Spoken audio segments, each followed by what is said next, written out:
انتقالی فساد اور وائلنس کا ہم نام بنا دیا ہے۔ لو جہاد، لینڈ جہاد، تعلیم جہاد، تھوک جہاد وغیرہ جیسے جملے استعمال کر کے مسلمانوں کی سخت دل آزاری اور ان کے مذہب کی توہین کی جا رہی ہے۔ افسوس کا مقام ہے کہ حکومت اور میڈیا میں بیٹھے ذمہ دار افراد بھی اس طرح کے الفاظ استعمال کرنے میں کوئی شرم محسوس نہیں کرتے اور نہ ایک کمیونٹی کی دل آزاری کی پرواہ کرتے ہیں۔ پرواہ کیا کریں گے؟ یہ تو اس کمیونٹی کی دشمنی میں کرتے ہیں۔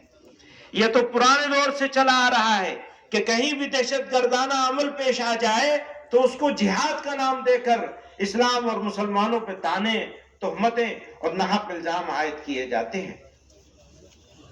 یہ واضح ہونا چاہیے کہ اسلام میں جہاد ایک مقدس دینی فریضہ ہے۔ جہاد قرآن میں کئی معنوں کے لیے استعمال ہوا ہے، لیکن جس معنی کے لیے بھی استعمال ہوا ہے فرد سے لے کر سماج و انسانیت کی بھلائی، ان کی سربلندی اور ان کی عزت و وقار کے قیام کے لیے ہوا ہے۔ جہاں جنگ و قتال کے معنی میں استعمال ہوا ہے وہ بھی ظلم و فساد کے خاتمے اور انسانیت کی بقا کے لیے۔ اس لیے جب جب ظلم ہوگا تب تب جہاد ہوگا۔ میں اس کو دوبارہ کہتا ہوں، جب جب ظلم ہوگا تب تب جہاد ہوگا۔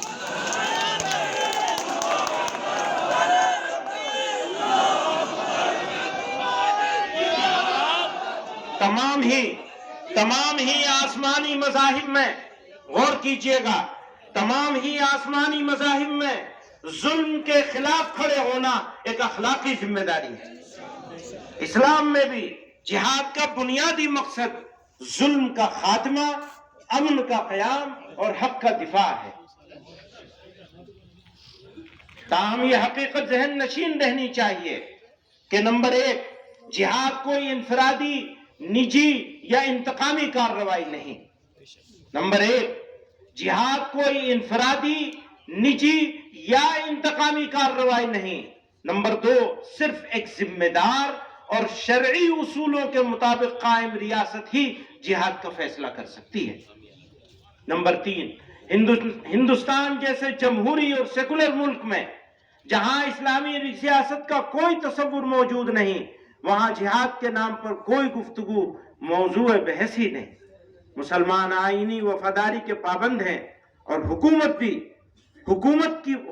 بھی شہریوں کے حقوق کی حفاظت کی ذمہ دار ہے۔ حکومت کی ذمہ داری ہے کہ وہ شہریوں کے حقوق کی حفاظت کرے، اور اگر وہ ناکام ہوتی ہے تو وہ اس کی ذمہ داری ہوگی، ہماری ذمہ داری نہیں ہوگی۔ پھر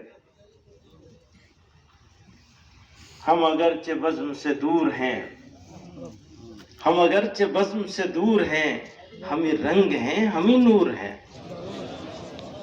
ہم اگر نہ دیں گے لہو انہیں، وہ چراغ کیسے جلائیں گے؟ وہ تو کچھ اور سمجھ رہے ہیں، ہم یہ سمجھ رہے ہیں ہم اگر نہ دیں گے لہو انہیں، وہ چراغ کیسے جلائیں گے؟ نہ اتنا چھیڑ کر اے وقت دیوانہ بنا ہم کو، ہوئے دیوانے ہم تو سب کو دیوانہ بنا دیں گے۔ نہ جانے کتنے دل بن جائیں گے ایک دل کے ٹکڑے سے، نہ جانے کتنے دل بن جائیں گے ایک دل کے ٹکڑے سے۔ وہ توڑے آئینہ ہم آئینہ خانہ بنا دیں گے۔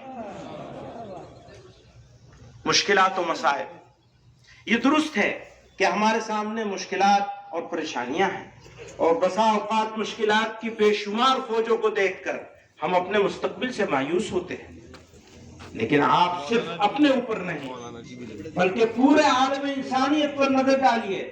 کیا دنیا میں آج کوئی زندہ قوم ایسی بھی ہے جو مشکلات میں محصور نہ ہو؟ اس لیے میں کہتا ہوں کہ مشکلات زندگی کی علامت ہے۔